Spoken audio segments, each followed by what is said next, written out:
चलिए, good evening सब लोगों को। और शुरू करते हैं हम लोग क्लास को। साइंस के क्वेश्चंस को हम लोग देखेंगे।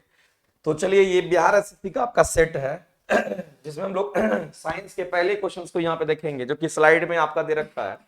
पहला क्वेश्चन स्लाइड में जो बना हुआ क्वेश्चन है वो आपको दे रखा है, केमिकल फॉर्मूला है।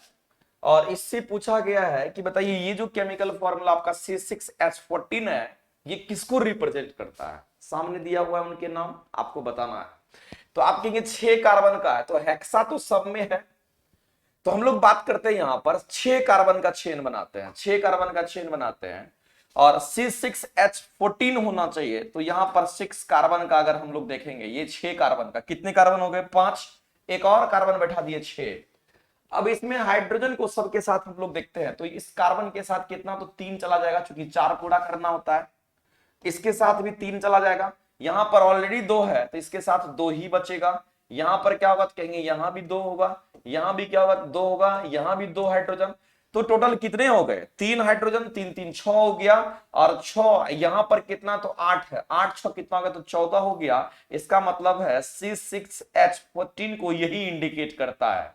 और C6H14 को इंडिकेट करता है। और कार्बन कार्बन के बीच में जो बॉन्ड है वह सिंगल बॉन्ड है, इसलिए सैचुरेटेड हाइड्रोकार्बन है। और जब सैचुरेटेड हाइड्रोकार्बन होगा तो वो अल्केन ग्रुप में आता है। इस बात को ध्यान में रखिएगा, क्योंकि कार्बन कार्बन के बीच में सिंगल बॉन्ड है, तो ये किस ग्रुप में आएगा, तो कहेंगे ये हमारे अल्केन ग्रुप का आता है। लेकिन अल्केन ग्रुप के तो ये जो एलिमेंट्स है, ये किस ग्रुप के अंतर्गत आएगा, तो कहेंगे अल्केन का आएगा।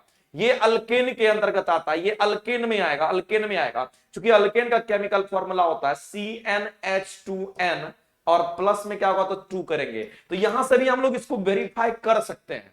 ये कैसे वेरीफाई कर सकते हैं, जब n का मान हम 6 रखेंगे तो ये हमारा 14 आना चाहिए।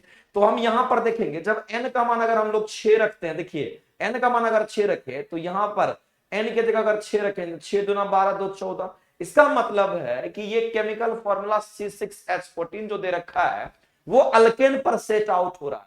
इसका मतलब है ये हमारा किस ग्रुप का होगा, तो अल्केन का होगा। और हमारा ऐसा कार्बन का चेन बनेगा। तो हम लोगों को सबसे पहले ये नहीं करना है, लोग गलती करते हैं, पहले आपको इसको देख करके केमिकल फॉर्मूला में आपको सेट करना होगा, क्योंकि हमारे पास दिख गया कि ऐसा होगा। और दूसरा भी एग्जांपल आप देखिएगा, जैसे कि अगर हम अल्कीन के बारे में बात करते हैं, जैसे हम अल्कीन के बारे में बात करेंगे, तो अल्कीन का जो केमिकल फॉर्मूला होता है वो CnH2n होता है। अगर यहां पर हम 6 कार्बन रखेंगे तो ये तो 12 ही होगा, ये फुलफिल नहीं करेगा, तो अल्कीन ये नहीं है। इसका मतलब अल्कीन ग्रुप का नहीं है। लेकिन अल्कीन चेक करने के लिए हमारे पास यही फॉर्मूला होता है, इसको ध्यान रखेंगे। और इसके बाद एक और फॉर्मूला होता है जिसको हम लोग अल्काइन कहते हैं। ये हमारा अल्काइन होता है, ये हमारा अल्काइन ग्रुप का है। और ये क्या होगा, तो कहेंगे ये हमारा CnH2n माइनस क्या होगा, तो कहेंगे ये 2 हो जाता है। और जब आप कार्बन 6 कार्बन को यहां पर रखिएगा, तो n की जगह पे 6 रखिए, यहां पे रखेंगे 12, 12 में से 10 हो जाएगा, ये भी आपका फुलफिल नहीं कर रहा है। तो कहेंगे अल्काइन भी नहीं है, अल्कीन भी नहीं है, क्या है ये, तो कहेंगे ये अल्केन का है। क्योंकि n की जगह पे 6 रखे तो ये हमारा ये फुलफिल कर रहा है, अल्केन का है। तो अल्केन ग्रुप का होगा, तो हेप्टाइन तो नहीं, वाई लगा हुआ है, हेप्टाइन तो नहीं होगा। उसके बाद हेक्साइन भी नहीं होगा, हेक्सीन भी नहीं होगा। चूंकि अल्किन ग्रुप का होता तो हेक्सीन होता, लेकिन अल्किन ग्रुप का नहीं है तो हेक्सीन भी नहीं होगा। अल्काइन ग्रुप का नहीं है इसलिए हेक्साइन भी नहीं होगा। ये किस फैमिली का है, तो कहेंगे ये हेक्सेन का होगा, ANE हेक्सेन का होगा। इसीलिए आंसर हमारे क्या होंगे, तो बी ऑप्शन यहां पे राइट होंगे। लोग इतना इधर करने के लिए जाते हैं, इतना नहीं करना है, आपको इस पर चेकआउट करना है। चेक कर लिए, कहानी खत्म। इसी से आपके आंसर निकल करके आ जाता है। तो मेनली इस क्वेश्चन को सॉल्व करने के लिए आपको ये चेक करना पड़ेगा। और याद रखना मेरा दोस्त कि आपको एक चीज ध्यान में रखना पड़ेगा, जो अल्केन ग्रुप के लिए जो हमारा फॉर्मूला होगा वो ये फॉर्मूला होगा, अल्कीन के लिए जो फॉर्मूला होगा ये फॉर्मूला होगा, अल्काइन के लिए जो फॉर्मूला होगा वो हमारा ये फॉर्मूला होगा, CnH2n-2 होगा। ये 3 चीज याद रखना है। लेकिन एक बात और हम आपको बता देना चाहते हैं कि अगर आपके सामने अल्केन ग्रुप की अगर बात होती है, अल्केन ग्रुप की अगर बात होती है, तो अल्केन में क्या होगा, कार्बन कार्बन के बीच में सिंगल बॉन्ड का निर्माण होता है। और जब कार्बन कार्बन के बीच में सिंगल बॉन्ड का निर्माण होता है तो इसको हम लोग सैचुरेटेड हाइड्रोकार्बन कहते हैं। इसको हम लोग क्या बोलेंगे, तो इसको हम लोग सैचुरेटेड हाइड्रोकार्बन का नाम देते हैं, ये सैचुरेटेड हाइड्रोकार्बन का नाम देते हैं। और इसी को हिंदी में हम लोग क्या बोलेंगे, तो इसी को हिंदी में हम लोग संतृप्त हाइड्रोकार्बन भी पढ़ते हैं इसको। तो ये हिंदी नाम है। ये अल्किन ग्रुप हमारा कार्बन कार्बन के बीच में सिंगल बॉन्ड का निर्माण करता है। जब सिंगल बॉन्ड का निर्माण करेगा वैसी स्थिति में कहेंगे सैचुरेटेड है, वो सिंगल बॉन्ड का निर्माण कर रहा है, सैचुरेटेड हाइड्रोकार्बन में संतृप्त होगा। अब अगर बात करते हैं, ये तो अल्केन के लिए हो गया, लेकिन एक और बात आपको यहां पर ध्यान में रखने की जरूरत है। अगर आपके सामने अल्कीन ग्रुप के फैमिली का, अल्कीन का या अल्काइन दोनों का आता है, समझिएगा। अगर आपके सामने अल्कीन के बारे में बात करें या फिर आपके सामने यहां पर अल्काइन की अगर हम बात करेंगे, ऐसी सिचुएशंस में ये दोनों जो होगा हमारा अनसैचुरेटेड हाइड्रोकार्बन्स होते हैं, क्योंकि कार्बन कार्बन के बीच में डबल बॉन्ड और ट्रिपल बॉन्ड, जहां भी कार्बन कार्बन के बीच में डबल बॉन्ड ट्रिपल बॉन्ड दिख जाएगा, कहना अनसैचुरेटेड हाइड्रोकार्बन है, वो असंतृप्त हाइड्रोकार्बन होता है। तो अल्कीन दे रखा है, तो कार्बन कार्बन के बीच में यहां पर डबल बॉन्ड होगा, और यहां पे अल्काइन है तो कार्बन कार्बन के बीच में ट्रिपल बॉन्ड का निर्माण होता है। इस बात को ध्यान रखें। अल्काइन 3 बॉन्ड का निर्माण होगा, अल्कीन 2 बॉन्ड का, अल्केन 1 बॉन्ड का निर्माण होगा। तो याद रखना, ये अल्कीन और अल्काइन जो कि जिसमें डबल बॉन्ड का निर्माण है, ये अनसैचुरेटेड हाइड्रोकार्बन होता है। ये कैसा होगा कहेंगे, ये अनसैचुरेटेड हाइड्रोकार्बन होगा, और इसी को हम लोग असंतृप्त भी बोलते हैं।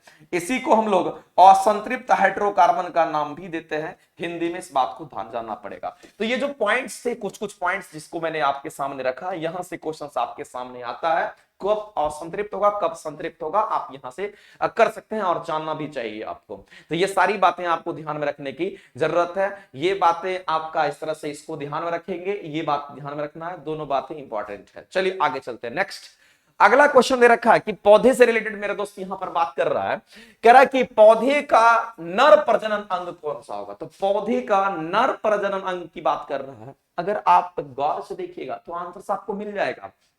पुंकेसर जो स्टामेन होता है, ये हमारा नर प्रजनन अंग होता है, लेकिन हम यहां पे बात करेंगे मेरे दोस्त, ताकि आपके जहन में ये बातें चली जाए। हम अगर बात करना चाहते हैं, जैसे कि आप जानते होंगे कि ये मान लेते हैं कि ये प्लांट है, समझिएगा, ये मान लेते हैं कि ये इस तरह का प्लांट है, ये हमारा क्या है, तो पौधा है। और इस पौधे का ये वाला जो पार्ट होता है जिसको हम लोग ओवरी कहते हैं, और इसी ओवरी के अंदर में ओव्यूल्स होता है, यहां पर ओव्यूल्स होता है जो कि बीज का निर्माण करता है। और हमारा इस तरह से ये पौधा हमारा ऐसा डंटा हो गया। अब देखिए यहां पर अगर हम बात करेंगे, ये जो हमारा पार्ट्स है ना, ये पार्ट्स हमारा फीमेल का होता है। लेकिन मेरे दोस्त अगर हम बात करते हैं इससे सटा हुआ, ये वाला जो रेड वाला आप देखते होंगे, ये मेल का पार्ट होता है। ये किसका पार्ट है, तो मेल का पार्ट है। ये किसका पार्ट है, तो कहेंगे ये मेल का पार्ट है। ये किसका पार्ट है, तो कहेंगे मेल का पार्ट होगा। समझना, यहां पर मेल और फीमेल दोनों होते हैं अगर इस पौधे के अंतर्गत बात करेंगे। लेकिन इसके नाम इंपॉर्टेंट है, क्योंकि नाम पे ही क्वेश्चंस पूछ लेता है, वो जानना जरूरी है। अगर इसको हम लोग देखेंगे तो ये हमारा चिपचिपा होता है, ये फीमेल का पार्ट होता है और चिपचिपा होता है। इसको हम लोग हिंदी में वर्तिकाग्र कहते हैं। इसको हम लोग हिंदी में क्या बोलेंगे, तो इसको हम लोग हिंदी में यहां पर वर्तिकाग्र बोलते हैं। इसको हिंदी में क्या बोलेंगे, तो इसको हम लोग वर्तिकाग्र बोलते हैं। इसको हम लोग हिंदी में वर्तिकाग्र बोलते हैं, और इंग्लिश में इसको क्या बोलेंगे, वर्तिकाग्र को हम लोग स्टामेन बोलते हैं, सॉरी स्टिग्मा बोलते हैं। इसको क्या बोलेंगे, तो स्टिग्मा बोलते हैं। ये स्टिग्मा है, और स्टिग्मा जो होता है ना, ये चिपचिपापन होता है, फीमेल का पार्ट होगा। ये फीमेल का पार्ट है, ग्रीन वाला फीमेल का पार्ट। इस बात को एकदम ध्यान में रखना।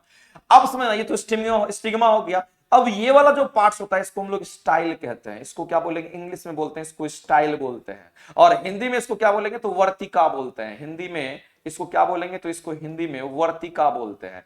ये हमारा वर्तिका होता है। और नीचे वाला ये वाला जो पोर्शन आप देख पा रहे हैं, ये वाला इसको हम लोग ओवरी कहते हैं। ये फूल का क्या, तो कहेंगे फूल का ये ओवरी होगा। तो फीमेल के जो पार्ट्स हैं वो कौन कौन से हैं, स्टिग्मा, स्टाइल और ओवरी, जिसको अंडाशय भी आप कहते हैं, ये फीमेल का पार्ट्स हो गया। लेकिन मेल की अगर हम पार्ट के बारे में बात करेंगे तो फीमेल के कितने पार्ट्स होते हैं, 3 पार्ट्स होते हैं। और याद रखना मेरा दोस्त कि अगर मेल के बारे में अगर हम बात करेंगे तो मेल वाला पार्ट्स हमारा कौन सा, तो कहेंगे मेल वाला जो पार्ट है वो हमारा रेड वाला है। इसके अंदर छोटे छोटे ग्रेन्स होते हैं, छोटे छोटे कण होते हैं, जिसको हम लोग पराग कण कहते हैं। और ये जो आपको थैलीनुमा संरचना दिख रहा है, इस थैलीनुमा संरचना को हम लोग क्या कहते हैं, इसको हम लोग पराग कोष के नाम से जानते हैं। समझिएगा, इसको हम लोग पराग कोष कहते हैं। ये पराग कोष है, और पराग कोष के अंदर जो छोटे छोटे दाने आपको दिख रहे हैं, इसको हम लोग पराग कण कहते हैं। इसको हम लोग क्या कहेंगे, तो इसको पराग कण कहते हैं, ये परागकण, देखिए छोटे छोटे कण है इसलिए इसको परागकण के नाम से जानते हैं। और याद रखना ये परागकोश के अंदर परागकण हो गया, लेकिन ये वाला जो पार्ट होता है इसको हम लोग क्या बोलेंगे, जो डंटा आपको दिख रहा है इसको हम लोग फिलामेंट कहते हैं। ये क्या है तो कहेंगे इसको फिलामेंट कहते हैं। और कहीं कहीं पर फिलामेंट इंग्लिश, हिंदी में तो इंग्लिश में फिलामेंट कहेंगे, लेकिन ध्यान में रखना मेरे दोस्त, इस फिलामेंट को अगर हम लोग हिंदी में क्या कहेंगे तो इसको तंतु कहते हैं। फिलामेंट को हिंदी में क्या कहेंगे तो इसको तंतु कहते हैं। तो ये हमारा मेल का पार्ट्स, ये फीमेल का पार्ट्स होता है। फिर भी हम यहां पर आपको जिक्र करते हैं, जब कभी भी यहां पर पुष्प की बात होती है, जब कभी भी यहां पर मेरे दोस्त पुष्प की बात होती है तो इसमें मेल पार्ट्स और फीमेल पार्ट्स होता है। तो अगर पुष्प का मेल पार्ट की बात करें और पुष्प के फीमेल पार्ट की अगर हम बात करते हैं तो ये भी बात आपको पता होना चाहिए, जो मेल पार्ट्स होता है इसको हम लोग क्या कहते हैं, एंड्रोसियम कहते हैं। मेल पार्ट्स को एंड्रोसियम कहते हैं और फीमेल पार्ट्स को गैनोसियम कहते हैं। ध्यान से सुनिएगा, ये मेल पार्ट्स होता है, यहां पर इसको हम हटा करके मेल पार्ट्स और फीमेल पार्ट्स को हम एक जगह बताने की कोशिश करते हैं। इसको हम लोग एंड्रोसियम कहते हैं, क्योंकि ये भी क्वेश्चन पूछता है। इसको हम लोग क्या बोलेंगे तो इसको हम लोग एंड्रोसियम कहते हैं। इसको हम लोग क्या कहेंगे तो ये हमारा क्या तो कहेंगे, इसको हम लोग गायनोसियम बोलते हैं, ये गायनोसियम है। तो ये फीमेल वाला पार्ट होगा। ये कैसा पार्ट है तो कहेंगे ये फीमेल का, ये फीमेल है। और ये एंड्रोसियम क्या तो कहेंगे ये मेल पार्ट है। ये कैसा पार्ट है तो कहेंगे मेल पार्ट है। अब अगर बात करते हैं एंड्रोसियम को हम लोग क्या बोलते थे, इसको हम लोग पुमंग भी कहते हैं मेरे दोस्त, इस बात को ध्यान रखना है। इसी एंड्रोसियम को हम लोग हिंदी में पुमंग कहते हैं और इसको हम लोग जयांग कहते हैं। गायनोसियम की अगर बात करते हैं तो इसको हम लोग क्या बोलेंगे तो इसको हम लोग जयांग कहते हैं। अब यहां पर समझने वाली बात यह है कि पुमंग की जो इकाई होती है उसको क्या कहेंगे, तो पुमंग की इकाई जो कहलाती है उसको पुंकेसर कहते हैं। पुमंग की इकाई को क्या कहेंगे तो पुमंग की इकाई को यहां पर पुंकेसर कहते हैं, जिसको इंग्लिश में हम लोग स्टामेन कहते हैं। इसको हम लोग क्या बोलेंगे तो स्टामेन कहते हैं। और दूसरा गैनोसियम की जो इकाई होगी इसको क्या कहें तो गैनोसियम की जो इकाई होती है मेरा दोस्त, इसको हम लोग स्त्री केसर कहते हैं। इसको हम लोग स्त्री केसर का नाम देते हैं, ये स्त्री केसर होता है। और इसको इंग्लिश में क्या बोलेंगे तो इसको इंग्लिश में पिस्टिल बोलते हैं, पिस्टिल बोलते हैं।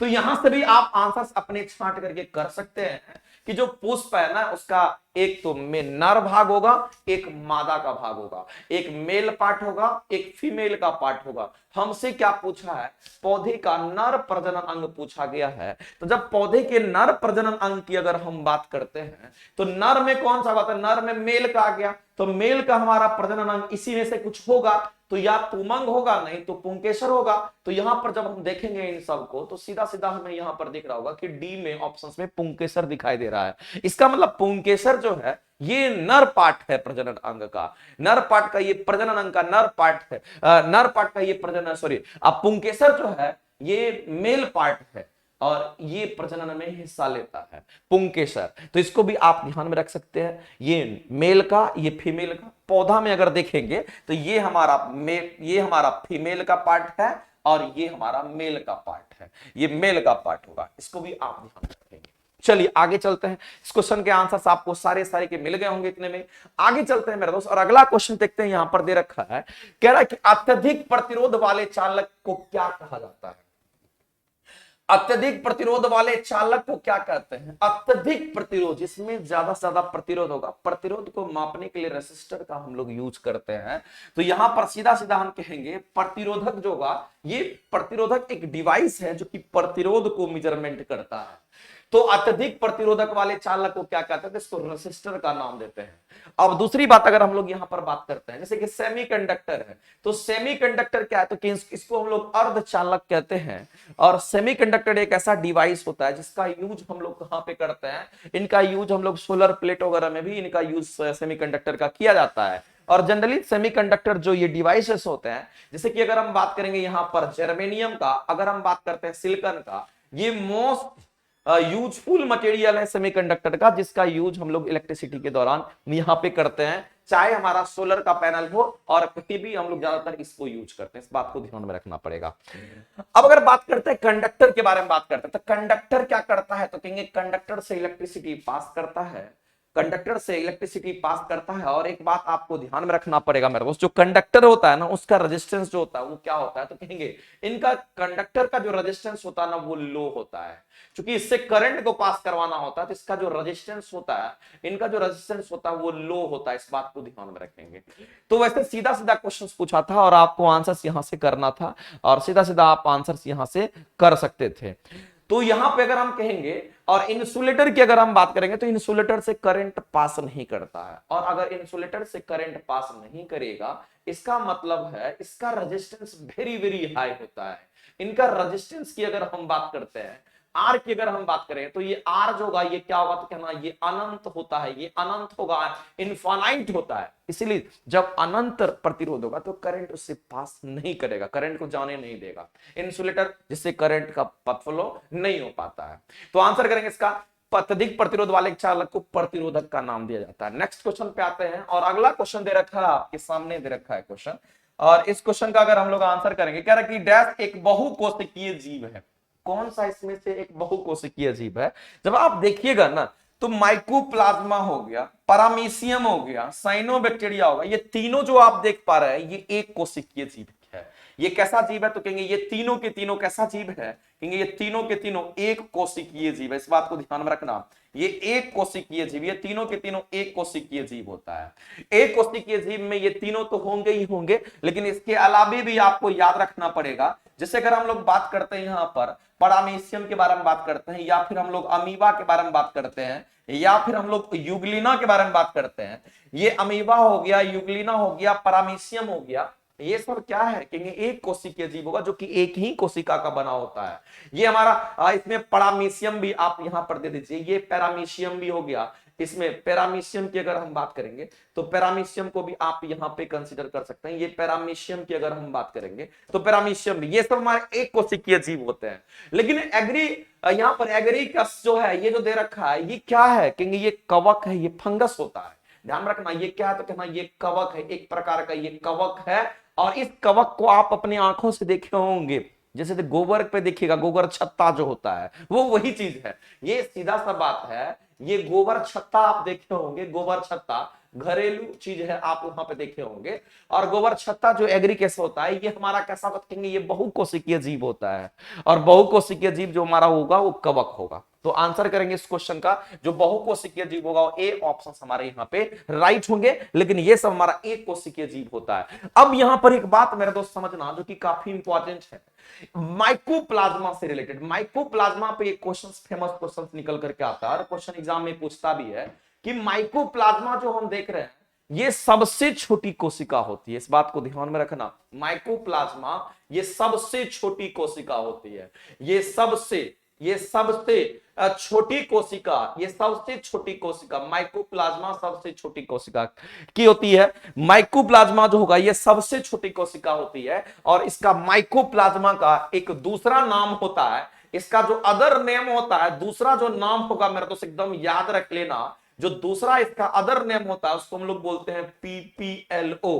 यानी कहने का मतलब है पप्पीलो, पीपीएलओ पप्पीलो, पीपीएलओ पप्पीलो। ये हमारा माइकोप्लाज्मा जो सबसे छोटी कोशिका होती है उनका दूसरा भी नाम होता है। इसको आप ध्यान में रख सकते हैं। इसके फुल फॉर्म भी आप ध्यान में रख सकते हैं, क्योंकि फुल फॉर्म पे भी क्वेश्चन पूछता है। इसका फुल फॉर्म होता है प्लूरोनोमेनिक लाइक ऑर्गेनिज्म होता है, आप इसको ध्यान में रख सकते हैं। और इतना छोटा होता है मेरा दोस्त, ये एमएम में होता है, 0 पॉइंट समथिंग एमएम के आसपास होता है। 0.1 एमएम से लेकर के 0.3 एमएम तक में इसका साइज। एमएम समझते हैं, उसमें भी 1 एमएम नहीं, फ्रैक्शन है 1/10 का, बहुत छोटा होता है। इसलिए सबसे छोटी कोशिका हमारा माइकोप्लाज्मा होता है। इसको आप ध्यान में रखेंगे।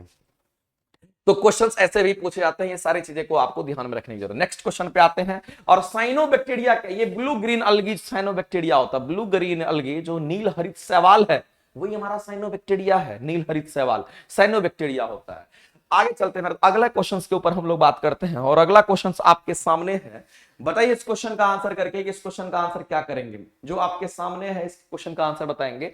यूरेनियम के बारे में बात कर रहा है, और हम जानते हैं कि यूरेनियम का यूज कहां पर होता है। तो यूरेनियम का जो यूज होता है, यूरेनियम के आइसोटॉप्स या यूरेनियम के जो यूज करते हैं वो जनरली न्यूक्लियर पावर प्लांट में यूज होता है। तो हम कहेंगे जो यूरेनियम होगा ये हमारा एज ए फ्यूल काम करता है, एज ए फ्यूल काम करता है। और इनका उपयोग कहां पर करते हैं, तो इनका उपयोग याद रखना, यूरेनियम का जो उपयोग करते हैं ये किस में करते हैं, तो इसका उपयोग हम लोग न्यूक्लियर पावर प्लांट में करते हैं। न्यूक्लियर पावर प्लांट की अगर हम बात करें, न्यूक्लियर पावर प्लांट में इनका उपयोग किया जाता है, जो कि हमारा यूरेनियम होता है।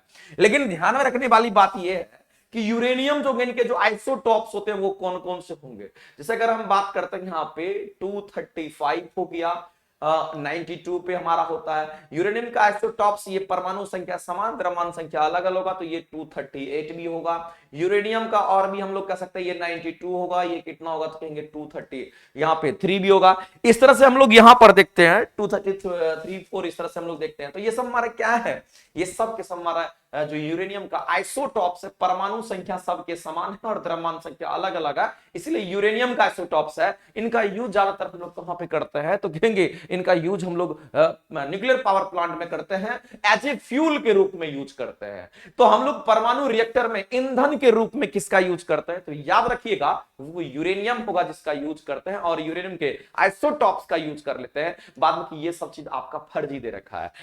चलिए अगले क्वेश्चन पे हम लोग चलते हैं, और अगला क्वेश्चन मेरा दोस्त दे रखा है, ये भी आपका काफी कंसेप्चुअल क्वेश्चन है।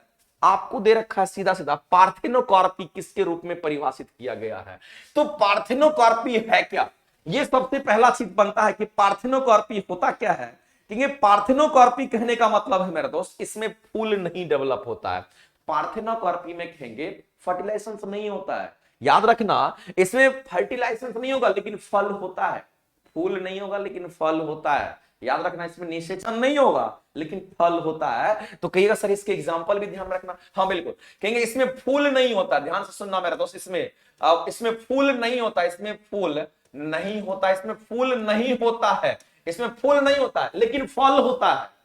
दूसरी बात आपको यह ध्यान रखना पड़ेगा कि पार्थेनोकार्पी कहने का मतलब है बिना निषेचन का फूल होता है, बिना निषेचन का फल होता है। ध्यान रखना ये इंपॉर्टेंट है, इसमें बिना निषेचन, निषेचन कहने का मतलब फर्टिलाइजेशन, बिना निषेचन का इसमें क्या होगा तो कहेंगे फल होता है, बिना निषेचन का फल होता है, इसमें बिना निषेचन का ही फल होता है, बिना निषेचन का, बिना फर्टिलाइजेशन का फल जो होता है वो हमारा पार्थेनोकार्पी कहलाता है। और इस पार्थेनोकार्पी में कौन कौन सब चीज आते हैं जिसमें बिना निषेचन का फल होता है, वो कौन कौन सा होगा, जिसके एग्जाम्पल आपके लिए काफी इंपॉर्टेंट है, उस एग्जाम्पल को हम यहां पर लिखा देते हैं क्योंकि एग्जाम्पल क्वेश्चन पूछता है। तो इसके पार्थेनोकार्पी की जो एग्जाम्पल है मेरे तो ये ध्यान में रखना पड़ेगा। जैसे कि अगर हम बात कर लेते हैं यहां पर हमारे सामने जो होगा, जैसे कि अगर हम लोग बात करते हैं गुल्लर के बारे में बात करते हैं, या अंगूर, सबसे बेस्ट एग्जांपल याद रखना, ये अंगूर जो होता है इसमें भी निषेचन नहीं होता, अंगूर हो गया। या फिर अगर हम बात करेंगे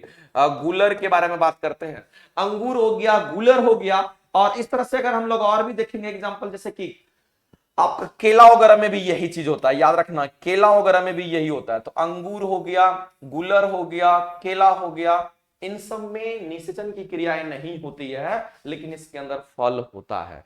तो कहेंगे पार्थेनोकार्पी में फूल नहीं होता, फल होता है, फूल नहीं होता है लेकिन फल होता है। और दूसरा बात, बिना निषेचन का इसमें फल होता है, तो निषेचन के बिना ही फलों का विकास हो जाता है, उसी को हम लोग पार्थेनोकार्पी कहते हैं। सीधा सीधा आंसर था, डी आंसर राइट करेंगे। तो जो लोग एक बार पार्थेनोकार्पी पढ़ लेंगे, दिमाग में बैठ जाएगा, तो क्वेश्चंस कभी भी आएगा तो मार दीजिएगा।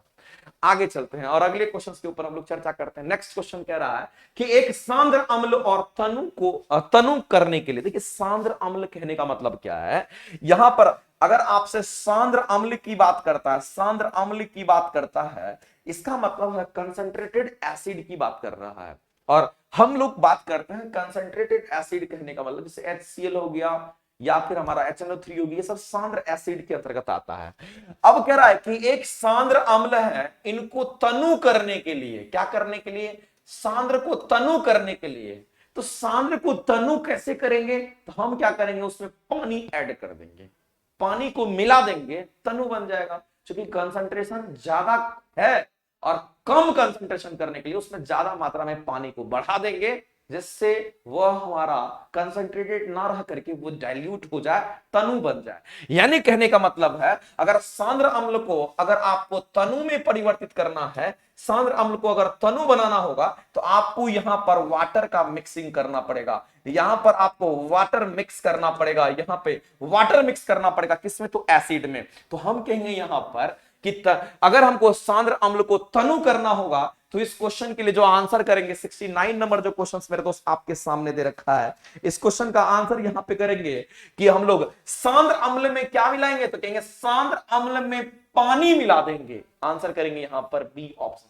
सांद्र अम्ल को तनु बनाना है तो सांद्र अम्ल में पानी मिलाएंगे ना, तो इसीलिए सांद्र अम्ल में ही पानी मिलाएंगे, तनु अम्ल में नहीं मिलाएंगे, ये गलत है। ये आपको दे रखा सबसे पहले अम्ल में पानी, फिर पानी में अम्ल, ये सब गलत दे रखा है, ये सब कुछ नहीं है।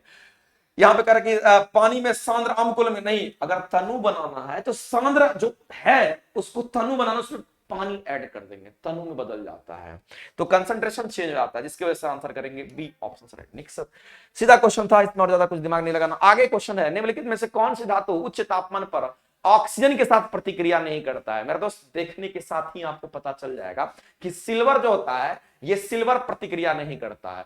कह रहा है कि कौन सी धातु उच्च तापमान पर भी ऑक्सीजन के साथ प्रतिक्रिया नहीं करता है, वो हमारा चांदी होता है। चांदी होता है, चांदी होता है, उच्च तापमान पर भी ये प्रतिक्रिया नहीं करता है। सोना चांदी ये सब हमारा होता है, प्लेटिनम भी होता है, तो चांदी इसमें से हम कहेंगे ये हमारा अभिक्रिया नहीं करता, आंसर करेंगे बी। लेकिन एल्युमिनियम क्या करेगा, तो ये हमारा ऑक्साइड्स बना लेता है, और एल्युमिनियम का ऑक्साइड्स आप जानते होंगे जो कि Al2O का 3O का निर्माण कर देता है, और शीशा भी कर लेता है जिससे कि लेड ऑक्साइड्स बना देता है, और इसी तरह से जिंक भी करता है, ये भी रिएक्शंस कर लेता है और जिंक ऑक्साइड्स का निर्माण कर लेता है। और जब ये आपका सब यहां पे निर्माण कर लिया, ये तीनों चीज जो आपको देख रहे हैं यहां पे, इसमें हम लोग Al2CO की बात करते हैं, अगर हम लोग जिंक ऑक्साइड्स की बात करते हैं, अगर हम लोग यहां पर लेड ऑक्साइड्स की बात करते हैं, ये तीनों के तीनों क्या है, याद रख लेना मेरे दोस्त, ये तीनों के तीनों उभयधर्मी कहलाता है। ये तीनों के तीनों क्या कहलाएगा, तो ये तीनों के तीनों जो होंगे उभयधर्मी कहलाता है। और उभयधर्मी कहने का मतलब है इसको हम लोग एम्फोटेरिक बोलते हैं। इंग्लिश में भी आप जान लीजिए कि उभयधर्मी है, इसको हम लोग क्या बोलेंगे, तो इसको हम लोग एम्फोटेरिक बोलते हैं, इसको हम लोग एम्फोटेरिक बोलते हैं, इसको हम लोग एम्फोटेरिक बोलते हैं, इस बात को ध्यान में रखना। उभयधर्मी कहलाता है ये, और उभयधर्मी इसलिए कहलाता है क्योंकि यह एसिड और बेस दोनों के साथ ये रिएक्शन कर सकता है, इसीलिए इसको हम लोग उभयधर्मी कहते हैं, इस बात को ध्यान में रखना। तो ये क्वेश्चन था। और कभी कभी क्वेश्चन ये भी पूछता है कि धातु के ऑक्साइड्स जो होते हैं वो किस नेचर का होता है, कहेंगे धातु के ऑक्साइड्स क्षारीय नेचर के होते हैं, और अधातु के जो ऑक्साइड्स होते हैं वो अम्लीय होते हैं। याद रखिएगा ये दो पॉइंट में। तो इस क्वेश्चन का जो आंसर करेंगे B option, B for Bombay, answer B correct हो जाएगा। नेक्स्ट अगला क्वेश्चन मेरे दोस्त दे रखा है, और सीधा सा क्वेश्चन है, हमको लगता है कि सब लोग इस क्वेश्चन का आंसर किए होंगे। कह रहा है कि रक्त में पाया जाने वाला डैश शरीर में ऑक्सीजन का परिवहन करता है। हमारे शरीर में दो ही चीज है जो कि ऑक्सीजन और कार्बन डाइऑक्साइड का परिवहन करता है, एक तो हीमोग्लोबिन होगा, अगर हीमोग्लोबिन ऑप्शन में नहीं है तो आरबीसी टिक आउट करेंगे, क्योंकि आरबीसी का काम भी होता है सेम, क्योंकि हमारा हीमोग्लोबिन में आरबीसी पाया जाता है। तो हम कहेंगे यहां पर आरबीसी क्या करता है, तो ये आरबीसी सिंपल सा फंडा है, ये हमारे शरीर में कार्बन डाइऑक्साइड तथा ऑक्सीजन का परिवहन करता है, हमारे शरीर में इनका परिवहन करता है। इनका परिवहन कौन करेगा, तो आरबीसी करता है, इस बात को एकदम ध्यान में रखना, गांठ बांध लेना। तो ये इंपॉर्टेंट है, तो आंसर करेंगे यहां पर भी। अगर आरबीसी नहीं होता तो हीमोग्लोबिन भी हो सकता था, इस बात को ध्यान रखना। अब चलते हैं, बात करते हैं हम लोग यहां पर कि डब्ल्यूबीसी का कार्य क्या होता है। तो हमारे शरीर में डब्ल्यूबीसी की मात्रा, बोन मेरो में आरबीसी, डब्ल्यूबीसी और प्लेटलेट्स तीनों का निर्माण हमारे बोन मेरो में ही होता है, अस्थि मज्जा जिसको बोलते हैं। लेकिन डब्ल्यूबीसी के जो काम है मेरे दोस्त वो इंपॉर्टेंट है कि डब्ल्यूबीसी क्या करता है, तो हमारे ब्लड में क्या करता है, एंटीबॉडी का निर्माण करता है, रोग प्रतिरोधी क्षमता तैयार करता है। कहेंगे यह हमारे ब्लड में एंटीबॉडी का निर्माण करता है, इस बात को ध्यान रखना। ये हमारे ब्लड में क्या करेगा, तो हमारे ब्लड में एंटीबॉडी का निर्माण करता है, हमारे ब्लड में एंटीबॉडी का निर्माण करता है कौन, तो डब्ल्यूबीसी। याद रखना, ये डब्ल्यूबीसी को हम लोग रोग प्रतिरोधी क्षमता कहते हैं, और जो क्या करता है, ब्लड में एंटीबॉडी का निर्माण कर देता है। और कभी कभी तो इस तरह से हम लोग इसको ट्रीट करते हैं। आगे हम लोग बात करते हैं प्लेटलेट्स के बारे में बात करते हैं। ये जो आपको प्लेटलेट्स दिख रहा है ना, ये क्या करेगा, क्या प्लेटलेट्स क्या करता है, तो ब्लड के क्लॉट करवाने में, ब्लड को थक्का भराने में ये सहायता प्रदान करता है। तो ब्लड के क्लॉटिंग में ये सहायक होता है, इस बात को ध्यान रखना। ब्लड क्लॉटिंग में, इस बात को मेरे दोस्त एकदम ध्यान रखना है, ये ब्लड क्लॉटिंग में ये सहायक होता है। ब्लड क्लॉटिंग में ये सहायक होगा कौन, तो कहेंगे वो प्लेटलेट्स होता है। लेकिन एक बात ध्यान में रखना, अगर हम बात करते हैं बोन मेरो की, अगर हम बात करते हैं, इसको अस्थि मज्जा कहते हैं, अगर हम यहां पर बोन मेरो की बात करते हैं तो बोन मेरो में ध्यान से सुनना, बोन मेरो में आरबीसी, डब्ल्यूबीसी, प्लेटलेट्स तीनों का निर्माण बोन मेरो में ही होता है। इस बात को ध्यान रखना। बोन मेरो में किसका निर्माण होगा तो कहेंगे आरबीसी हो गया, उसके बाद हम बात करेंगे डब्ल्यूबीसी हो गया, और साथ ही साथ अगर हम बात करते हैं यहाँ पे प्लेटलेट्स के बारे में तो प्लेटलेट्स का भी इनका क्या होगा तो कहेंगे बोन मेरो में आरबीसी, डब्ल्यूबीसी, प्लेटलेट्स का क्या होता है तो कहेंगे इनका निर्माण होता है, इनका निर्माण होता है। इस बात को एकदम ध्यान में रखना, इनका निर्माण होता है, इनका निर्माण होता है, हमारी बोन मेरो में इसका निर्माण होता है। और कभी कभी मेरे दोस्त ये भी क्वेश्चन यहां से पूछता है, क्योंकि क्वेश्चन आपकी वेराइटी ऑफ क्वेश्चन डेवलप होते हैं। अगर आपसे पूछे कि आरबीसी क्या करता है तो आरबीसी जो होगा ये हमारे ब्लड में CO2 और O2 का एक जगह से परिवहन, ट्रांसपोर्टेशन का काम करता है, परिवहन का काम करता है। और क्वेश्चन भी यही पूछा था। अब दूसरा चीज ये पूछेगा कि अब बोन मेरो में निर्माण तो हमारा किसका होता है, यहां पर कहेंगे इन तीनों का निर्माण बोन मेरो में ही होता है, लेकिन इस आरबीसी की मृत्यु कहां पर होती है, याद रखना इस आरबीसी की जो मृत्यु होती है ना वो स्प्लीन में होता है। इस आरबीसी की जो मृत्यु होती है स्प्लीन में, जिसको कब्रगाह कहते हैं, इसीलिए आरबीसी का कब्रगाह स्प्लीन को कहा जाता है, क्योंकि आरबीसी स्प्लीन में ही मरता है। अब दूसरा बात, डब्ल्यूबीसी की मृत्यु कहां पे होती है तो कहेंगे इनकी जो मृत्यु होती है मेरे दोस्त, इनकी जो मृत्यु होती है डब्ल्यूबीसी की, वो कहां पर होगी तो डब्ल्यूबीसी की जो मृत्यु होती है ये कहां पर होगा तो कहना यह ब्लड में होता है, डब्ल्यूबीसी की मृत्यु ब्लड में होता है। अब क्वेश्चन आपसे पूछेगा कि जो प्लेटलेट्स होता है इनकी मृत्यु कहां पे होगी तो कहना इनकी भी मृत्यु कहां होगी तो कहना इनकी भी मृत्यु स्प्लीन में ही होता है। इस बात को एकदम ध्यान में रखना पड़ेगा आपको। तो क्वेश्चंस छोटे छोटे बनते हैं, और कभी कभी ये भी पूछेगा इनका जीवन काल कितने दिन का। इन तीनों में सबसे ज्यादा जीवन काल 120 दिन का आरबीसी का ही होता है, और आरबीसी काउंट ज्यादा होता है। और अदर भी क्वेश्चंस पूछते हैं, कभी आरबीसी की संख्या बढ़ जाएगी, कभी घट जाएगी, डब्ल्यूबीसी की संख्या बढ़ जाएगी, घट जाएगी, सब भी क्वेश्चंस बनता है। जैसे जैसे आप टेस्ट देंगे वैसे वैसे सारे क्वेश्चन आपके सामने निकल करके आएगा, लेकिन आपको इतना पॉइंट तो कम से कम पता रहना चाहिए जो कि हमने यहाँ पे डिस्कस किया। हमारे ब्लड में ब्लड प्लाज्मा 55% होता है। इस बात को ध्यान रखना, चूंकि क्वेश्चंस आता है, ये ब्लड प्लाज्मा जो होगा, ब्लड प्लाज्मा जो ये प्लाज्मा लिखा है, ये हमारे शरीर में ब्लड में 55% ब्लड प्लाज्मा, और इसमें प्रोटीन पाया जाता है। इसी ब्लड प्लाज्मा में क्या होगा तो हमारे ब्लड प्रोटीन होता है। इसमें क्या होगा कहना, इसमें ब्लड प्रोटीन पाए जाते हैं, इसमें ब्लड प्रोटीन पाए जाते हैं। हमारे ब्लड में प्रोटीन होता है कहां पे तो ब्लड प्लाज्मा के अंदर। और ब्लड प्लाज्मा का कितना परसेंट ब्लड प्लाज्मा होता है ब्लड में 55% होता है, और जो रेस्ट बच गया वो डब्ल्यूबीसी, आरबीसी और प्लेटलेट्स में हो जाता है 45। तो इसको आप ध्यान रखेंगे, बी आंसर करें, सी आंसर राइट करेंगे। नेक्स्ट क्वेश्चन पे आते हैं मेरे दोस्त, अगला क्वेश्चन पे हम लोग आते हैं। ये भी क्वेश्चन आपका लॉजिकली अच्छा क्वेश्चन है, और ऐसे क्वेश्चन एग्जाम में दिया जाता है। उभयलिंगी फूल कौन सा है? उभयलिंगी कहने का मतलब बाइसेक्सुअल की बात कर रहा है, द्विलिंगी को उभयलिंगी भी कहते हैं। बाइसेक्सुअल देखिए यहां पर दे रखा है, और बाइसेक्सुअल का मतलब होता है मेरे दोस्त यहां पर, बाइसेक्सुअल की अगर हम बात करेंगे तो इसको हम लोग क्या बोलते हैं, इसको हम लोग द्विलिंगी भी बोलते हैं। तो अगर उभयलिंगी की बात करते हैं, ये कौन सा उभयलिंगी, तो इसमें से अगर हम बात करेंगे ऑप्शन को जब हम देखेंगे तो पपाया हो गया, खीरा हो गया, तरबूज हो गया, इन तीनों को जो आप यहां से देखते हैं मेरे दोस्त, ये तीनों जो आपको यहां पे नजर आता है, ये तीनों के तीनों एक लिंगी है। ये कैसा है तो कहेंगे ये एक लिंगी है, ये एक लिंगी है, ये एक लिंगी है। इस बात को ध्यान में रखना, पपीता हो गया, खीरा हो गया, तरबूज हो गया, ये सब एक लिंगी होगा। लेकिन द्विलिंगी हमारा कौन सा होगा, वो मस्टर्ड होता है जो कि सरसों होता है, ये हमारा द्विलिंगी होता है। इस बात को एकदम ध्यान में रखने की जरूरत है आपको, और क्वेश्चंस यहां से पूछता भी है।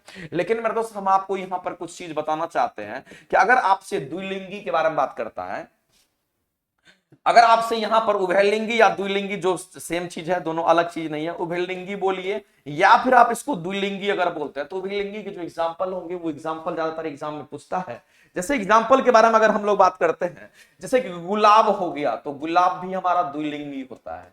अगर हम बात करते हैं यहाँ पे अरहुल की बात करते हैं, यहाँ पे अगर हम लोग अरहुल की बात करते हैं, गुलाब हो गया, अरहुल हो गया, ये सब हमारे क्या होंगे तो द्विलिंगी होते हैं। सरसों हो गया, या फिर यहां पे आप कह सकते हैं गेंदा भी होता है, या फिर आप कह सकते हैं यहाँ पर सरसों भी हो जाएगा। तो ये सब जो आपको दिख रहे हैं ना, ये सब के सब उभयलिंगी माने जाते हैं। तो उभयलिंगी के एग्जाम्पल ज्यादातर फेमस क्वेश्चन है ये सब, और एग्जाम में खास करके सरसों तो बहुत बार पूछा गया है, कभी कभी ये सब भी पूछता है, इसको एकदम ध्यान में रखेंगे। धथुरा उथुरा भी इसी में आता है, धथुरा को भी आप याद रख सकते हैं, इसमें धथुरा भी होता है, इसमें आपका धथुरा भी होता है, इसको भी आप ध्यान में रख सकते हैं। तो ये सब हमारे उभयलिंगी होंगे, ये सब एकलिंगी होता है, इसको आप ध्यान में रख लेना। क्वेश्चंस आपके ऐसे ही निकल करके आएंगे।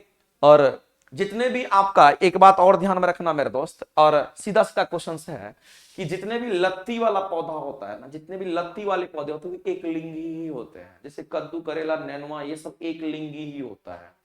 और इसको भी आप ध्यान में रखेंगे, कद्दू, करेला, नेनुआ, वो सब के सब, सभी के सभी लत्ती वाले जो पौधे होते हैं वो एक लिंगी होते हैं, इस बात को ध्यान में। हम एक लिंगी में लिख भी देते हैं लत्ती वाला, यहां पर हम लिख भी देते हैं लत्ती वाला जो पौधा होता है, लत्ती वाला जो पौधा होगा वो सब के सब हमारा एक लिंगी ही होता है, इस बात को ध्यान में। चलिए आगे अगले क्वेश्चन के ऊपर हम लोग बात करेंगे। नेक्स्ट क्वेश्चन है मेरे दोस्त कि ऑक्सीजन में कार्बन को जलाने पर कार्बन डाइऑक्साइड उत्पन्न होते हैं। बिल्कुल सही बात है, जब कार्बन और ऑक्सीजन को मिलाएंगे और प्रॉपर अगर सही से कंबशन अगर हो गया तो कार्बन और ऑक्सीजन दोनों जला, और जब अच्छे तरीके से जल गया, बढ़िया से जल गया, तो ये क्या फॉर्म करता है? ये कार्बन डाइऑक्साइड का निर्माण करता है। अगर बढ़िया से नहीं जलेगा, कार्बन मोनोऑक्साइड बन जाता है। इसमें प्रॉपर कंबशन हुआ है, याद रखना कि जब यह कार्बन और ऑक्सीजन जला, कार्बन डाइऑक्साइड बन गया, तो ऐसे केस में हम कहेंगे कि इसमें प्रॉपर कंबशन हुआ। इसके अंदर क्या हुआ? कहेंगे प्रॉपर कंबशन हुआ, यहां पर प्रॉपर कंबशन हुआ, प्रॉपर कंबशन होगा। और जब प्रॉपर कंबशन होगा ना, तो इसके साथ साथ यहां पर कुछ उष्मा भी बाहर निकलता है, यहां से कुछ हीट भी बाहर निकलता है, इस बात को ध्यान में रखना। अब दूसरी बात समझना मेरे दोस्त कि अगर मान लेते कार्बन और ऑक्सीजन अगर यहां पर जला तो कार्बन मोनोऑक्साइड्स का निर्माण करता है। जब कार्बन और ऑक्सीजन जलता है और सही से अगर नहीं जलता है तो कार्बन मोनोऑक्साइड का निर्माण होता है, और वही कार्बन मोनोऑक्साइड जहरीली गैस बन जाती है। तो याद रखना, अगर प्रॉपर कंबशन अगर हो गया, बढ़िया से कंबशन हो गया, तो हमेशा कार्बन डाइऑक्साइड गैस का निर्माण करेगा। और कार्बन डाइऑक्साइड गैस का ही सिर्फ निर्माण नहीं करेगा, साथ साथ हीट भी प्रोड्यूस करेगा। तो यहां पर जब ऑक्सीजन में कार्बन को आप जलाते हैं, इस बात को ध्यान, जब ऑक्सीजन को कार्बन के साथ आप जलाते हैं तो क्या मिलता है आपको? कार्बन डाइऑक्साइड मिलता है। जब कार्बन और ऑक्सीजन को मिलाते हैं, कार्बन डाइऑक्साइड मिलता है, तो ये प्रॉपर कंबशन हुआ, अच्छे तरीके से दहन हुआ।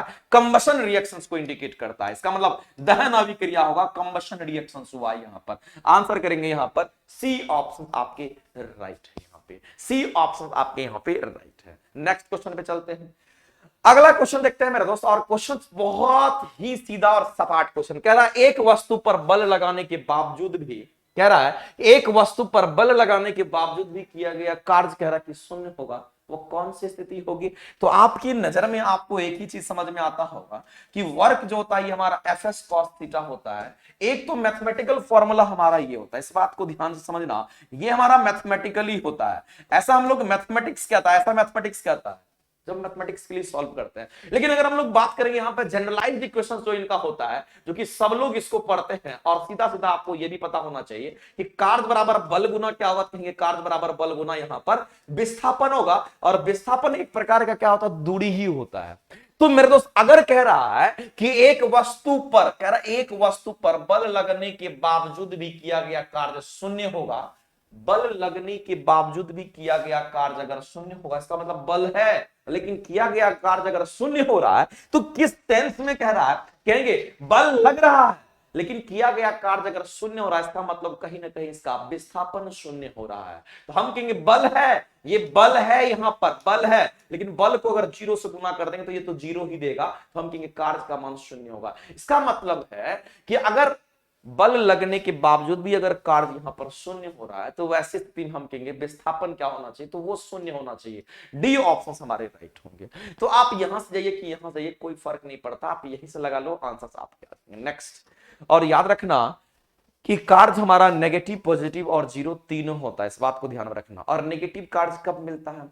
जितने भी हमारे नेगेटिव फोर्सेस होते हैं, घर्षण के द्वारा किया गया कार्य नेगेटिव होगा, श्यान बल के द्वारा किया गया कार्य नेगेटिव होगा, इन सब के बल द्वारा किया गया कार्य नेगेटिव होता है, ध्यान रखना इस बात। नेक्स्ट आते हैं, अगला क्वेश्चन कह रहा है कि लगातार या एकाधिक के कारण प्रतिध्वनि, देखिए प्रतिध्वनि की बात करता है, और प्रतिध्वनि का कंसेप्ट होता है मेरे दोस्त, जब कभी भी प्रतिध्वनि की बात करता है तो प्रतिध्वनि को हम लोग इंग्लिश में क्या कहते हैं, इसको हम लोग इको कहते हैं, प्रतिध्वनि को हम लोग इको कहते हैं। और प्रतिध्वनि सुनाई देने के लिए आपके कानों तक वो आवाज कितनी देर के बाद आपके कानों तक पहुंचना चाहिए, तो समय लेना चाहिए रिफ्लेक्शंस के बाद, टकराने के बाद रिफ्लेक्शंस के बाद जो समय लेना चाहिए वो कितना टाइम लेता है, तो 1/10 सेकंड के बाद आपके कानों में आना चाहिए। और दूसरी बात, जब यहां पर प्रतिध्वनि पैदा होता है, इसके लिए लॉ ऑफ रिफ्लेक्शंस काम करता है, ध्वनि का परावर्तन होता है, इस बात को ध्यान में रखना। यहां पर किसका परावर्तन होगा, कहना यहां पर ध्वनि का परावर्तन होगा, यहां पर ध्वनि का परावर्तन होगा, ध्वनि का अपवर्तन नहीं होगा, ध्वनि का परावर्तन होगा, इस बात को ध्यान में रखना। तो आंसर करेंगे यहां पर सीधा सीधा हमारा आंसर क्या होगा, बी ऑप्शन राइट हो जाएंगे। अगले क्वेश्चन की तरफ बढ़ते हैं, और अगला क्वेश्चन मेरे दोस्त यहां पे है कि आधे वायुमंडल कम हो रहा था क्योंकि हाइड्रोजन परमाणु कुछ ही थे, हाइड्रोजन परमाणु सक्रिय थे, अधिक संख्या में थे, ऑक्सीजन परमाणु अधिक थे, नाइट्रोजन परमाणु अधिक थे। तो आप आंसर करके बताइए मेरा दोस्त। यहां पर आप कहेंगे, अगर आपसे प्रिमिटिव एटमॉस्फेयर वाज रिड्यूसिंग, कह रहा है कि प्रिमिटिव एटमॉस्फेयर रिड्यूसिंग, कहने का मतलब है कि हाइड्रोजन एटम सक्रिय थे लेकिन ग्रेटर नंबर, यानी कहने का मतलब है कि हाइड्रोजन परमाणु सक्रिय थे और उनके अधिक संख्या में थे, इसीलिए हमारा क्या हो गया, तो इनका लॉस होना शुरू हो गया। आंसर करेंगे यहां पर इस क्वेश्चन का हमारा 91 का क्या होगा, तो कहेंगे 91 का बी ऑप्शन यहां पे हम लोग यहां पे राइट करेंगे। नेक्स्ट क्वेश्चन की तरफ बढ़ते हैं।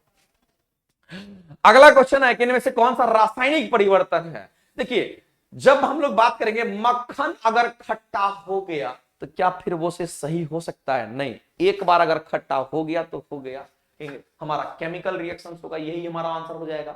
इसके बाद जो भी आप देख रहे हैं ये सब के सब हमारे भौतिक परिवर्तन का एग्जांपल है, ये सब के सब हमारा कैसा है, क्योंकि ये सब के सब हमारा ये भौतिक परिवर्तन का एग्जांपल है, ये सब के सब हमारे कैसे एग्जांपल है, तो ये भौतिक परिवर्तन के एग्जांपल है, इस बात को ध्यान में रखना। इसमें भौतिक परिवर्तन हो रहा है, लेकिन ये जो आपको दे रखा है इसमें रासायनिक परिवर्तन आपसे पूछा था। तो बटर अगर हमारा अगर मक्खन अगर खट्टा हो रहा है, अगर खट्टा हो गया तो हो गया, वो फिर से ओरिजिनल मक्खन नहीं हो सकता है, क्योंकि वो रासायनिक परिवर्तन उसमें होता है। लेकिन इसमें अगर किसी धातु को आप गर्म कर दिए, ठंडा कर दीजिए, फिर से वही हो जाएगा।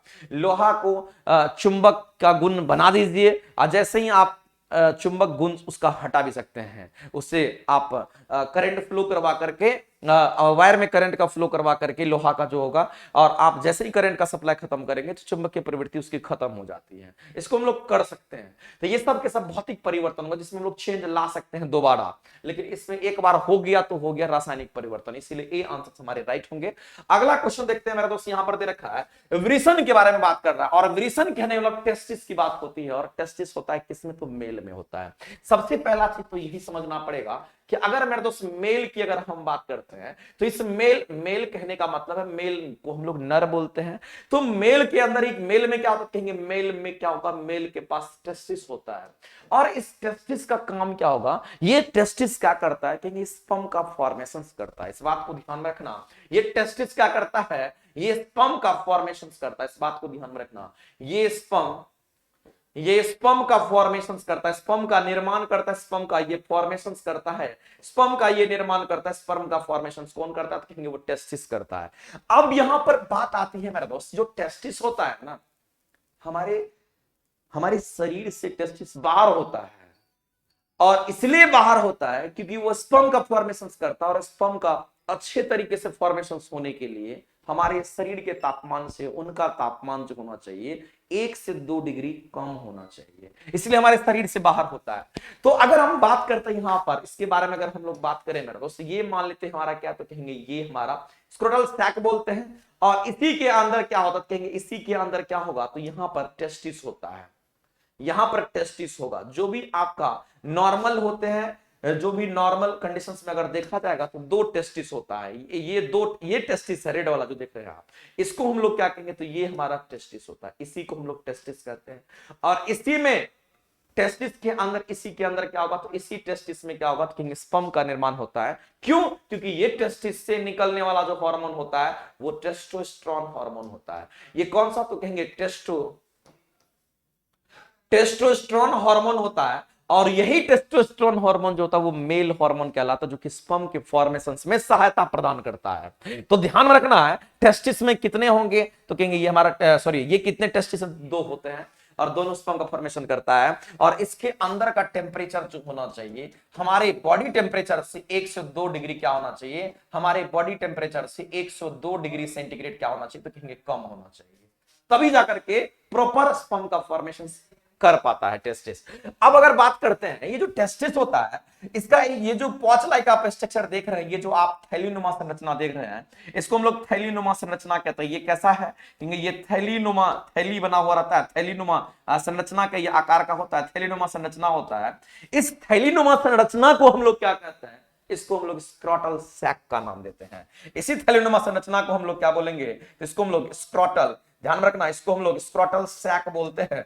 और स्क्रॉटल सैक का दूसरा नाम जो होता है उसको हम लोग स्क्रॉटम भी कहते हैं, और इसी को हम लोग स्क्रॉटम भी बोलते हैं, ध्यान रखना, इसी को हम लोग स्क्रॉटम भी बोलते हैं। तो हमारे कह रहा है कि वृषण की बात हो रही है और उदर गुहा की बाहर स्थित होता है वृषण, तो कौन सा होगा इसमें से, तो आप देखिए मूत्राशय, अंडाशय, योनि, अंडकोश की थैली, स्क्रोटम, यानी कि टेस्टिस जो होता है हमारा अंडकोश की थैली में होता है, जिसको हम लोग क्या थैलीनुमा संरचना भी बोलते हैं, स्क्रोटल सैक भी बोलते हैं, स्क्रोटम भी बोलते हैं। तो हमारे शरीर से बाहर होता है, बाहर इसलिए होता है कि हमारे बॉडी से उनका तापमान 1 से 2 डिग्री कम होना चाहिए, जिससे प्रॉपर स्पर्म का फॉर्मेशन कर पाए।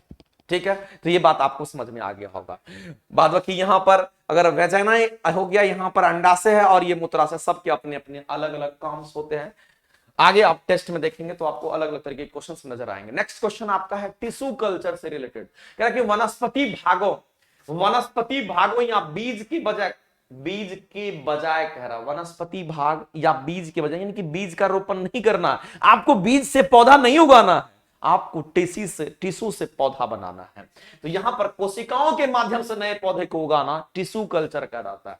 टिश्यू से पौधा उगाना टिश्यू कल्चर कहलाता है। यहां पर बीज का यूज नहीं करना है, बीज का, क्योंकि बीज के बजाय कहा है, बीज के बिना आपको क्या करना है, कोशिकाओं के माध्यम से नए पौधे को उगाना होगा। इसको हम लोग टिश्यू कल्चर कहते हैं। एक टिश्यू टूट करके चला गया, वहां पे उनको न्यूट्रिएंट्स मिला और वहां पर पौधा ग्रो कर गया, उसी को टिश्यू कल्चर कहते हैं। इस बात को ध्यान रखेंगे। आंसर करेंगे यहां पर सीधा सीधा ए ऑप्शन राइट, बात बाकी इसमें और कुछ भी नहीं समझने वाला। अगले क्वेश्चन पे आते हैं। न्यूलैंड्स के समय तक कितने तत्व ज्ञात थे, तो 56 तत्व ज्ञात थे। और न्यूलैंड्स ने, आप जानते हैं, इन्होंने परमाणु द्रव्यमान के आधार पर वर्गीकरण किया था, तत्वों को सजाया था, और न्यूलैंड्स ने अष्टक का नियम भी दिया था। ये सारी चीजें आपको कितनी बार कर चुके हैं आपको बताओ। अगला क्वेश्चन देखिए, दे रखा है 104 नंबर क्वेश्चन दे रखा है कि निम्न में से कौन सा घोल बिजली का चालक नहीं। अरे बिजली का चालक कह रहा है कि नहीं है, बिजली का चालक नहीं करने में उससे इलेक्ट्रिसिटी पास नहीं करेगा।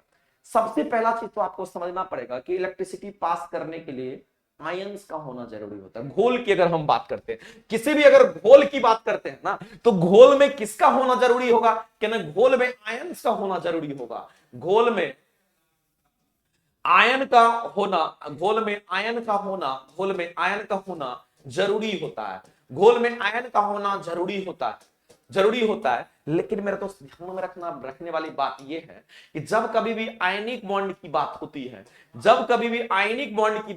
है, तो ये आयनिक बॉन्ड जो निर्माण करता है ना, इस आयनिक बॉन्ड में अच्छे तरीके से इलेक्ट्रिसिटी पास कर जाएगा, क्योंकि आयन में ब्रेक कर जाता है और ये हमारा इलेक्ट्रिसिटी को कंडक्ट करता है। ये हमारा इलेक्ट्रिसिटी का कंडक्टर कहलाता है। ये हमारे इलेक्ट्रिसिटी का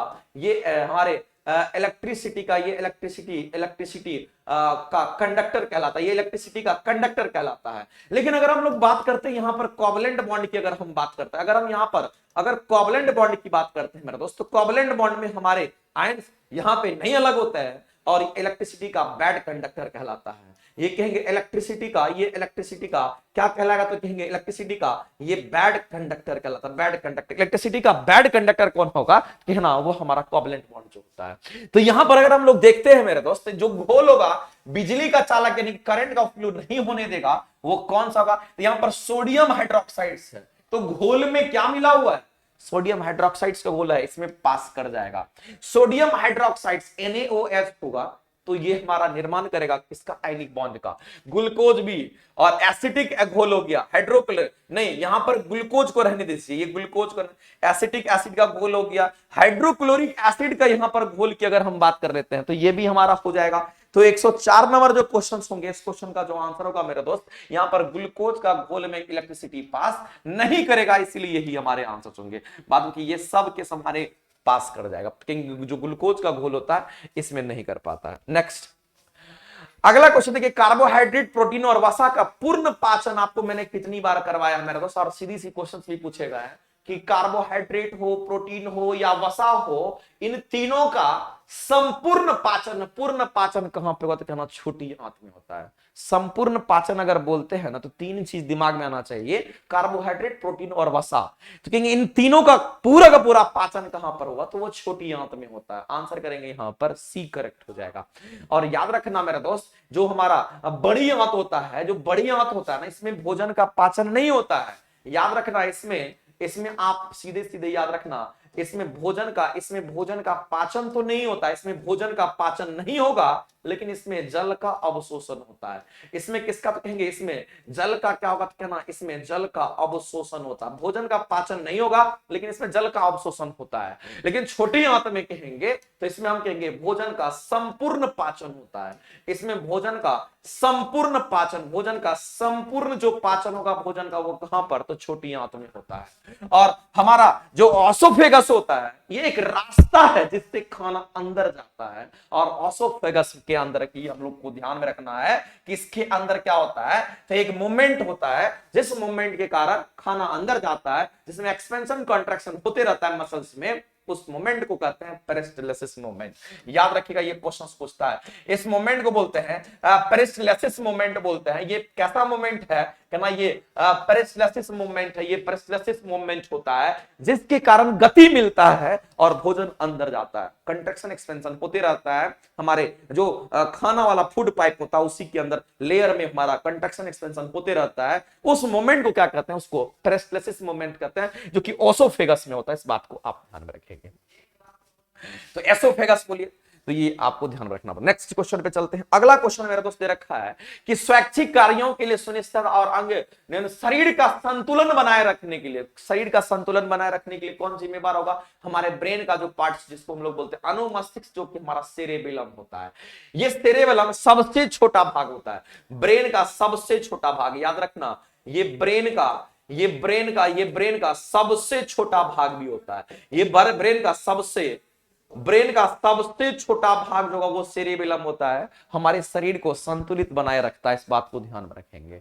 और अगर बात करता है यहां पर मिड ब्रेन और सेरेब्रम के बारे में, तो सेरेब्रम क्या करता है, तो इसको हम लोग बुद्धि का केंद्र मानते हैं। इसको हम लोग क्या मानते हैं, तो इसको बुद्धि का हम लोग केंद्र मानते हैं। और इसी में सोचने समझने की शक्ति डेवलप होती है और हमारे मस्तिष्क का सबसे बड़ा हिस्सा होता है।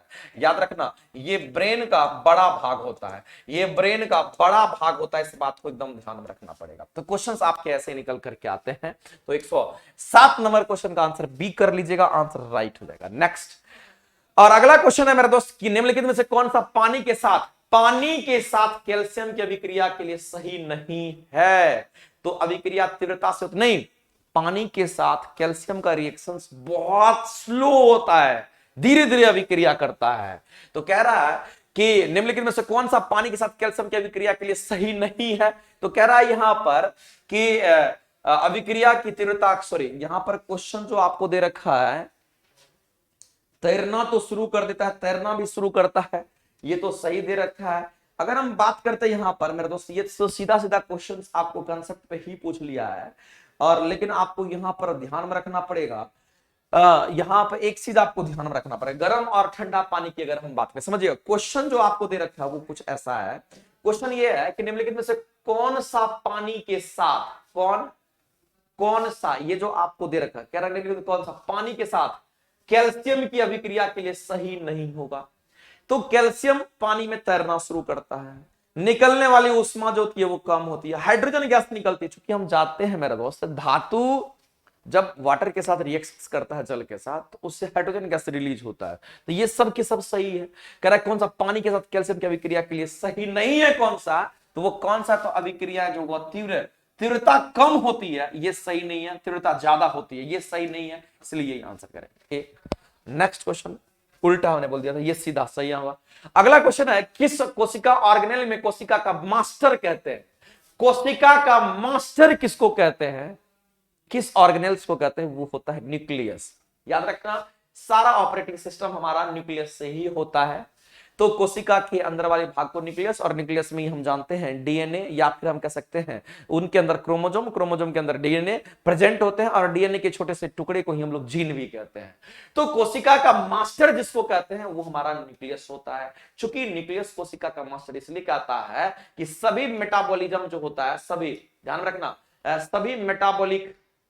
सभी मेटाबॉलिक एक्टिविटी यही होती है। सभी मेटाबॉलिक एक्टिविटी की अगर हम बात करें, सभी मेटाबॉलिक एक्टिविटी जो होती है वो हमारा न्यूक्लियस ही कंट्रोल करती है, इसीलिए इसको हम लोग कोशिका का मास्टर कहते हैं। सीधी सी बात है, आपको ये बात समझना था, ठीक है। चलिए आगे चलते हैं। नेक्स्ट अगला देखिए, निम्नलिखित में से कौन सी विधि जल को पंकिल जल से अलग करते हैं? कह रहा है कि which of the following method will separate water from muddy water, यानी कहने का मतलब है गंदे पानी से और पानी को अगर प्योर करना होगा तो आपको क्या फिल्टराइजेशन करना पड़ेगा, फिल्टर करना पड़ेगा। तो कहेंगे यहां पर फिल्टर करना पड़ेगा, और हम लोग देखते हैं आरओ वगैरह लगा करके भी हम लोग फिल्टर करते हैं। तो ये डी ऑप्शन इसमें से राइट आपको दिख रहा होगा, सीधा सीधा आंसर करेंगे, डी ऑप्शन करेक्ट। नेक्स्ट अगला दे रखा है कि असंतृप्त यौगिकों का दहन के दौरान क्या देखा जाता है? देखिए यहां पर एक दो बात है, दो बात आपको समझना पड़ेगा। एक तो हमारा क्या होगा, असंतृप्त यौगिक के दहन के दौरान क्या होगा, एक तो आपका संतृप्त की बात करेंगे, एक आपका यहां पे संतृप्त की बात करते हैं, और एक आपका यहां पर असंतृप्त की बात करते हैं। तो जब असंतृप्त संतृप्त हाइड्रोकार्बन बात करें, असंतृप्त हाइड्रोकार्बन की अगर हम बात करते हैं, तो संतृप्त हाइड्रोकार्बन और आपका असंतृप्त हाइड्रोकार्बन अगर जलता है तो किसमें कौन सा फ्लेम निकल करके आता है? तो आपसे यहां पर पूछा असंतृप्त, असंतृप्त जब असंतृप्त हाइड्रोकार्बन जो अल्कीन ग्रुप का या अल्काइन ग्रुप के जो भी हाइड्रोकार्बन होते हैं, वो जब जलता है तो जलने के बाद कैसा फ्लेम, तो कहेंगे ये येलो कलर का फ्लेम निकलता है। इससे कैसा फ्लेम निकलेगा, तो येलो कलर, येलो लो निकलता है, इससे येलो फ्लेम निकलता है। इससे कैसा फ्लेम बनेगा, तो येलो फ्लेम बनता है। लेकिन अगर संतृप्त है तो इससे जो फ्लेम निकलेगा वो ब्लू कलर का फ्लेम निकलता है। इससे याद रखना, ब्लू कलर का फ्लेम निकलता है, और ये रिप्रेजेंट करता है कि ब्लू फ्लेम अगर निकल रहा है उसमें पूरा का पूरा अच्छे तरीके से कंबशन हो रहा है। तो संतृप्त में आपको ब्लू फ्लेम, असंतृप्त में आपको येलो फ्लेम, और यह संतृप्त में पूछा गया था पीला मार देंगे, डी ऑप्शन। नेक्स्ट अगला क्वेश्चन आपका है यहां पर सिफारिश, ये तो नीति आयोग वगैरह का क्वेश्चन आपका 115 नंबर क्वेश्चन हमारे में कैसे आ गया पता नहीं। अगला है कि प्रत्येक वेब पेज पर जो इंटरनेट पर प्रदर्शित होता है अपने से संबंधित एक विशिष्ट पता रखता है। ये पता तो हम लोग जानते हैं, एक नाम सुनेंगे यूआरएल का। यूआरएल का फुल फॉर्म होता है यूनिफॉर्म रिसोर्स लोकेटर। इसका फुल फॉर्म ही होता है यूनिफॉर्म रिसोर्स लोकेटर, इसको बोलते हैं यूनिफॉर्म रिसोर्स लोकेटर, यूआरएल होता है। अब यूआरएल क्या होता है थोड़ा सा समझिए।